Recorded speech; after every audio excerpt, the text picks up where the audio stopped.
Des préparatifs, c'est de l'acquisition du vaccin anti-Covid-19, notamment sa conservation, sa distribution, tout cela était au centre de la réunion aujourd'hui du comité interministériel chargé du suivi de la pandémie de la Covid-19. Un départ, celui d'un convoi pour les wilayas de l'intérieur avec des cargaisons de fournitures de protection contre le virus corona destinataires les établissements scolaires, primaires et secondaires. Et puis une reprise, vous le voyez, celle de la prière de vendredi aujourd'hui sur l'ensemble du territoire, mais avec un respect strict des mesures préventives. Voilà pour les principaux titres de votre 22h en ce vendredi 8 janvier 2021. 22h que nous commençons donc par cette réunion du comité interministériel chargé du suivi de l'évolution de la pandémie de la Covid-19. Cette réunion s'est tenue aujourd'hui. Elle était présidée par M. Mohamed Bilal Messoud, Premier ministre. Alors, qu'est-ce qui est sorti de cette réunion et quels sont les points qui étaient à l'ordre du jour? Élément de réponse avec Abdelrahman Hamad. 3 points principaux étaient à l'ordre du jour de la commission interministérielle chargée du suivi de la propagation de la COVID-19 lors de sa réunion d'aujourd'hui, à savoir assurer le suivi de la situation sanitaire dans les pays, faire face à la deuxième vague de la pandémie et se préparer pour la prochaine vague de la COVID-19 qui se fait sentir dans plusieurs pays du monde. Préparer les opérations de vaccination et accélérer les procédures d'acquisition du vaccin. Et le troisième point relatif à l'approbation du rapport périodique sur la mise en œuvre du Fonds spécial de solidarité sociale et de lutte contre le coronavirus présenté par le ministre des Finances. Après avoir examiné les points de l'ordre du jour, la Commission a décidé de lancer les procédures d'acquisition des équipements logistiques qui doivent être préparés pour la conservation et la distribution du vaccin anti-coronavirus. Elle a décidé également de diversifier les sources des vaccins que notre pays va acquérir afin de pouvoir les fournir le plus rapidement possible aux groupes de personnes âgées les plus vulnérables, aux personnes atteintes des maladies chroniques et au personnel médical et de sécurité dans un premier temps. La Commission a aussi approuvé le rapport périodique sur la mise en œuvre du fonds et les propositions soumises au gouvernement. Voilà donc pour cette réunion aujourd'hui du comité interministériel chargé du suivi de l'évolution de la pandémie de la COVID-19. Vous l'avez entendu, vous l'avez suivi donc, on prépare déjà l'acquisition des vaccins, à savoir les conditions d'acquisition, la conservation et la distribution. C'est là au moment donc où cette pandémie continue de sévir chez nous. On va voir maintenant comment évolue cette pandémie au moment où le comité a tenu sa réunion d'aujourd'hui.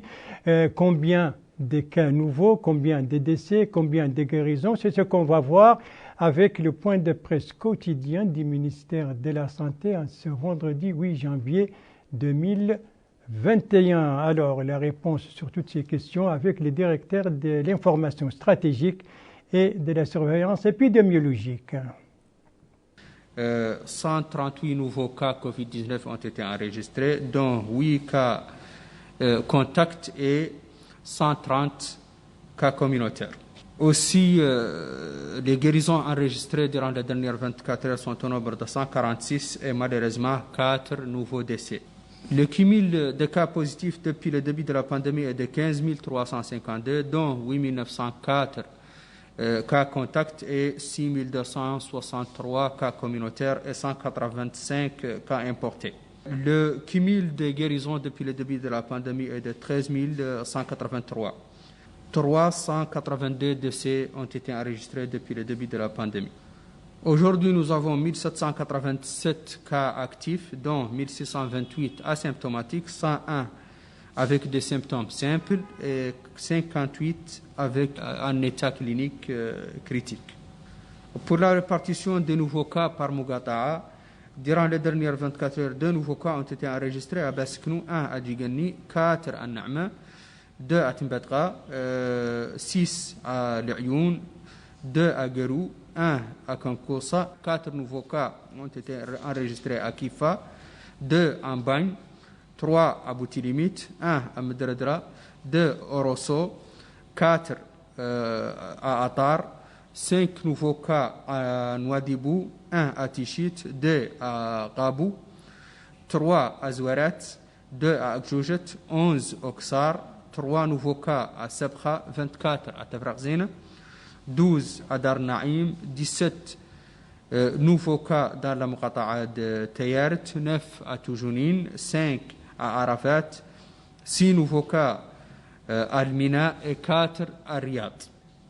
Pour les nouveaux tests, 1606 ont été réalisés durant les dernières 24 heures, dont 159 tests de suivi et 1447 tests de diagnostic, répartis sur 1015 tests rapides et 432 PCR. Pour la répartition des nouveaux tests par région, 94 ont été réalisés à Haut Sharqi, 28 à Haut Gharbi, 89 à Nasaba, 25 au Gorgol, 83 au Brakna, 70 au Trarza, 28 à Nadrar, 50 à Dakhlet Nouadhibou, 17 au Taga, 69 au Bidimaka, 23 nouveaux tests ont été réalisés au Tirzamour, 115 à Nishiri, 670 à Nouakchott Ouest, 125 à Nouakchott Nord et 120 tests ont été réalisés durant les dernières 24 heures à Nouakchott Site. Le cumul de tests réalisés depuis le début de la pandémie est de 162 261, dont 24 072 tests de suivi et 138 189 tests de diagnostic, répartis sur 108 592 TDR et 29 597 PCR. Et ça, c'était donc l'évolution durant ces dernières 24 heures de la pandémie de la COVID-19 dans sa seconde phase. Une évolution ce soir caractérisée par 146 guérisons, 138 nouveaux cas et malheureusement 4 décès. Et parallèlement à cela, la lutte contre ce virus continue de plus belle, particulièrement dans la perspective de la reprise des cours à partir de lundi prochain, et les ministères de tutelle prennent les précautions nécessaires. C'est dans ce cadre que s'inscrit d'ailleurs cette cargaison donc de fourniture de protection à destination des wilayas de l'intérieur du pays, une cargaison qui a été lancée aujourd'hui. Alors, à partir de Nouakchott, bien entendu. Alors, qui a supervisé cette opération d'envoi de cette cargaison et d'où est parti exactement? Élément de réponse avec Abdoulaye Demeba. C'est à partir de l'ENU de Nouakchott que le ministre de l'Éducation nationale, la formation technique et la réforme a supervisé l'opération d'envoi de matériel de protection contre la COVID-19 comprenant 750 000 masques, 22 500 bouteilles de javel, 200 thermomètres. Ces équipements sont destinés aux établissements primaires et secondaires en perspective de la reprise de l'année scolaire. Ce lot d'équipements de protection a été réuni grâce à une collaboration entre le ministère de l'Éducation nationale, la formation technique et la réforme, le ministère de la Défense nationale, celui de la Santé et avec le concours de l'UNICEF et l'ONG Jardin de l'Espoir. Mohamed Melaini Nourei a dans ce cadre mis en avant l'importance de ce processus et la nécessité de suivre les procédures de prévention face au Covid-19. Il a précisé que ce matériel va être distribué au niveau de toutes les écoles du pays. Il a appelé les membres de la famille scolaire, à savoir les associations des parents d'élèves, les parents des apprenants et responsables pédagogiques à veiller au respect scrupuleux des instructions en la matière et s'assurer que les élèves portent des masques de protection avant de se rendre à l'école. Cette cérémonie s'est par ailleurs tenue en présence du secrétaire général de ce département ministériel, du Wali de Nouakchott-Ouest, ainsi que de certains responsables des départements ministériels qui ont contribué à mettre ces équipements à la disposition de la famille scolaire. Il s'agit donc d'une cargaison de produits de protection contre le virus Corona. Et donc cette cargaison est partie ce matin de Nouakchott à destination de l'intérieur et c'est destiné aux établissements primaires et secondaires donc de l'intérieur. Une opération qui a été supervisée par les ministres de l'Éducation nationale, de la formation technique et de la réforme. Autre activité également supervisée par les ministres de l'Éducation nationale. Cette fois, c'est une activité qui est organisée par la région de Nouakchott, si vous voulez, le conseil régional de Nouakchott et également dans le cadre donc de la lutte contre le virus Corona. De quelle opération, de quelle activité s'agit-il? Élément de réponse avec Garmi Teguidi. Dans le cadre de la lutte contre la pandémie du Covid-19, le ministre de l'Éducation nationale, de la formation technique et professionnelle et de la réforme a donné le coup d'envoi de la campagne de désinfection des établissements secondaires et primaires effectuée par le Conseil régional de Nouakchott. Dans un mot pour l'occasion, le ministre de l'Éducation nationale, de la formation technique et professionnelle et de la réforme, M. Mohamed Melaïn Ouleyi, a salué cette importante initiative, indiquant que cette campagne de désinfection des établissements scolaires primaires et secondaires permettra d'assurer une rentrée scolaire plus sereine. Cette campagne de désinfection de 3 jours sera assurée dans les 3 wilayas de Nouakchott. La présidente du conseil régional de Nouakchott, Mme Fatimatoum Abdelmalik, quant à elle, a indiqué que le conseil régional de Nouakchott a donné en don un lot de 150 équipements de produits désinfectants au profit des établissements scolaires, secondaires et primaires, afin de protéger la santé des élèves et des habitants dans toutes les wilayas de Nouakchott. Cette campagne de désinfection scolaire primaire et secondaire vise à désinfecter 69 établissements dans les 3 wilayas de Nouakchott afin d'éradiquer la contamination de la pandémie du Covid-19.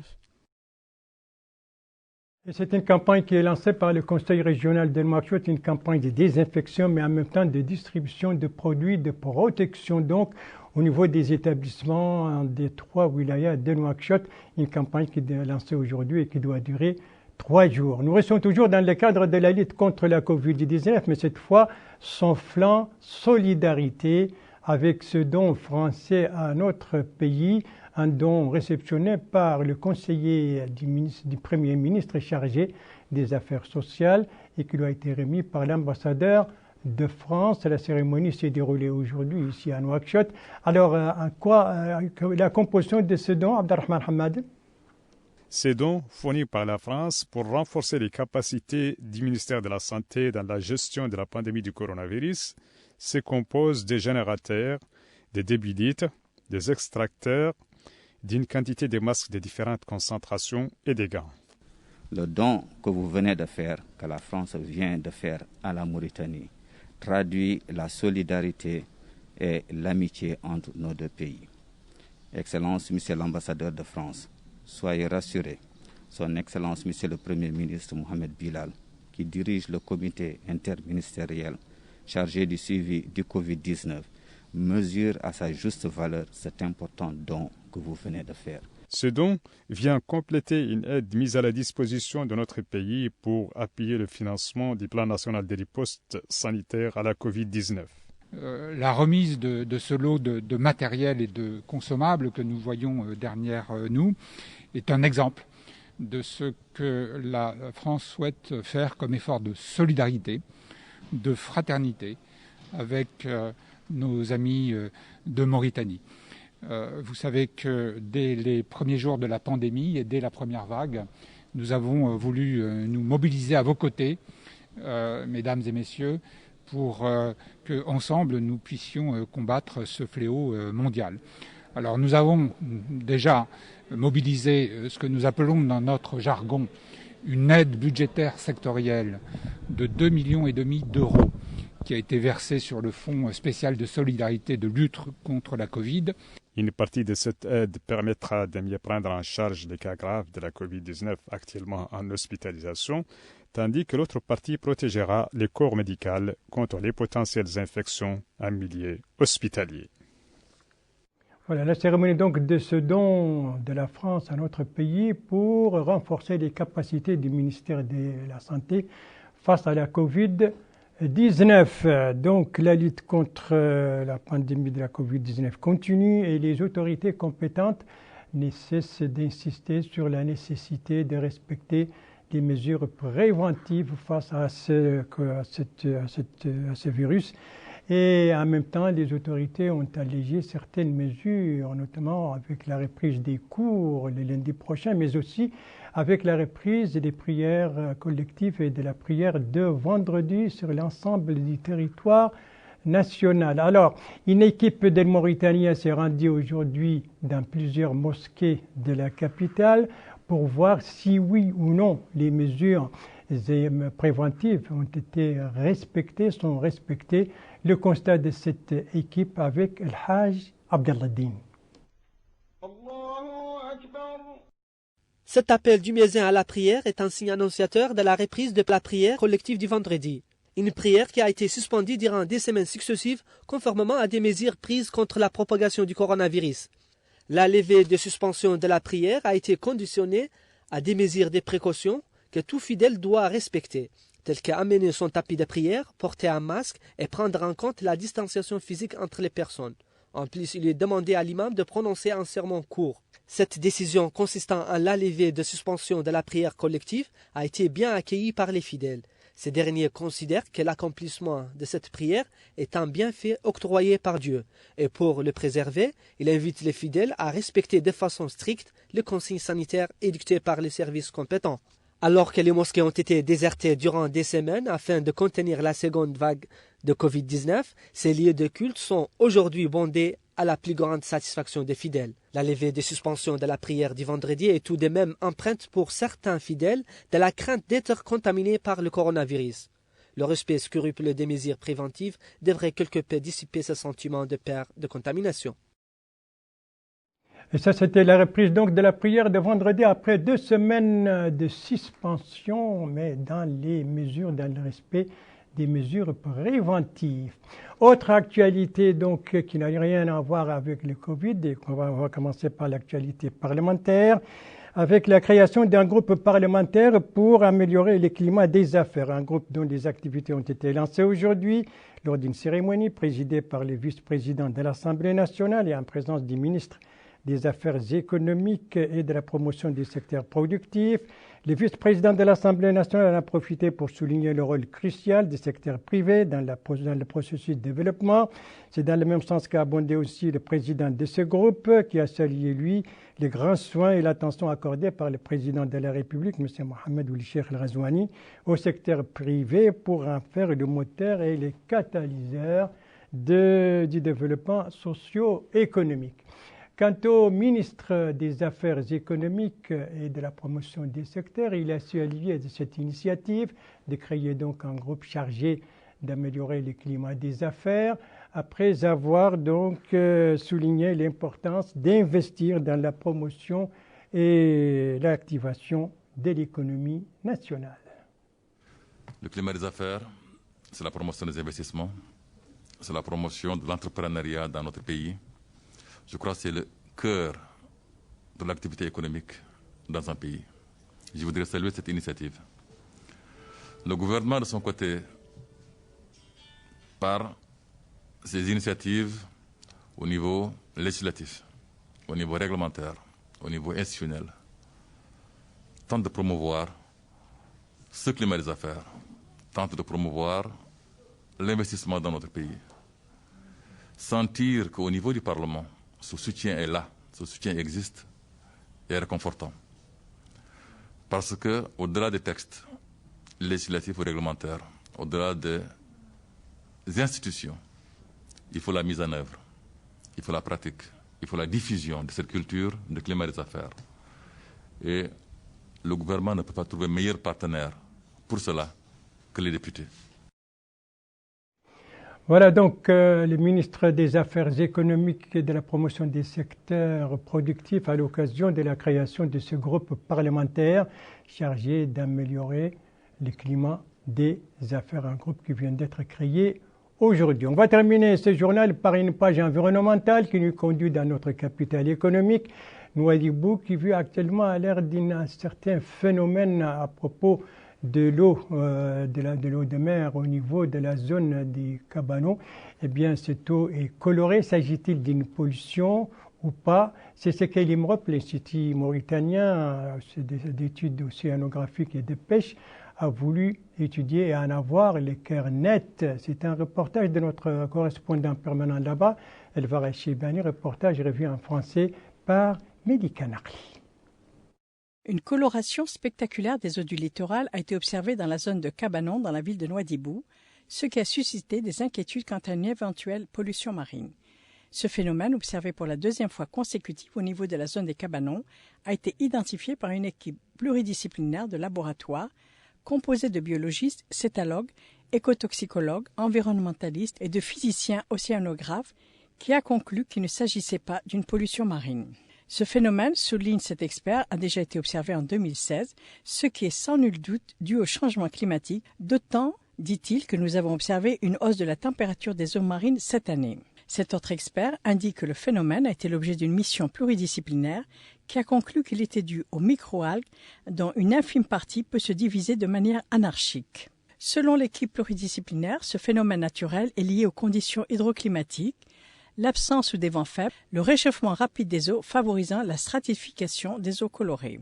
Qu'en est-il de l'impact de ce phénomène sur notre richesse halieutique et de son éventuelle toxicité? Ce spécialiste en toxicologie marine nous en dit plus. Il s'agit d'un phénomène qui est lié à des microalgues, la base des écosystèmes pélagiques, c'est-à-dire ce sont ces espèces qui sont à l'origine de la richesse halieutique en Mauritanie. Il s'agit d'une espèce qui est bien connue dans le monde qui s'appelle Noctulica, que nous avons identifiée. Cette espèce, elle n'est pas toxique, c'est-à-dire qu'elle n'est pas capable de sécréter une toxine qui peut entraîner des nuisances dans le milieu marin ou la santé humaine via la chaîne alimentaire, notamment contaminer les poissons. Par contre, elle peut entraîner des effets indirects. C'est-à-dire quoi? C'est-à-dire qu'elle est capable de consommer tout l'oxygène du milieu. Et vous savez, quand un milieu est privé d'oxygène, ça peut entraîner certaines mortalités. Je pense, ne soyons pas trop alarmistes pour le moment. C'est des phénomènes qui sont observés et qui sont généralement naturels. C'est très tôt pour se prononcer sur ces impacts potentiels, mais nous avons quand même un système de suivi qui est opérationnel et qui fonctionne depuis mars 2009. Voilà donc pour ce phénomène de coloration de l'eau du littoral au niveau de la zone des Cabanons à Nouadhibou. Il ne s'agit pas de pollution, dit l'IMROP, l'Institut mauritanien des études de recherche océanographiques et des pêches. Voilà, ce journal est à présent terminé. Merci à vous, madame, mademoiselle, monsieur, de l'avoir suivi. Merci bien entendu aux équipes rédaction et techniques qui ont participé à sa conception. Je vous en rappelle les principales informations. Ici, c'est la réunion du comité interministériel chargé du suivi de l'évolution de la pandémie de la COVID-19 et déjà le comité a étudié les mesures et les conditions d'acquisition du vaccin anti-COVID-19. Ici, c'est cette opération présidée par le ministre de l'Éducation nationale. Il s'agit d'envoi de cargaison de matériel de protection à l'intérieur du pays à destination des établissements secondaires et primaires.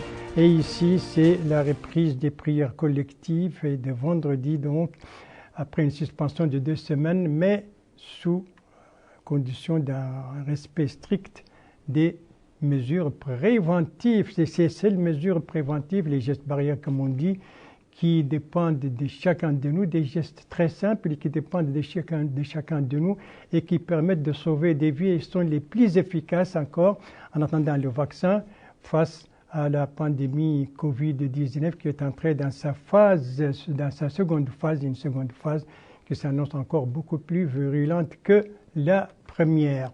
Alors, votre santé est entre vos mains, prenez soin de vous pour vous préserver et donc préserver les autres. Et si vous aimez vos proches, eh bien, pas d'approche et pas non plus de reproches. Et sur ce, je vous donne rendez-vous. Je vous souhaite d'abord une très très bonne fin de soirée, une très très bonne fin de semaine et je vous donne rendez-vous, Inch'Allah, demain à la même heure, 22h. Bonsoir.